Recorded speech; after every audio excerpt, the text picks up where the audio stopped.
These are transmission tank shift lids.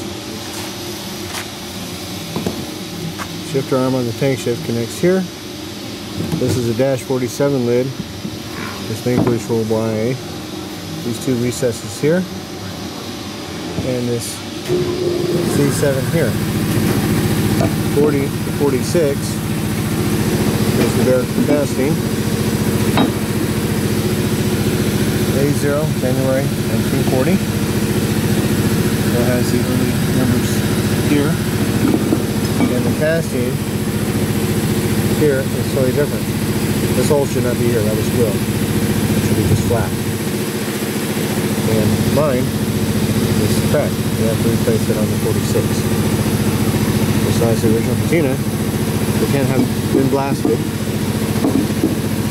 at any time. It has to be in good shape, no cracks, with the right casting.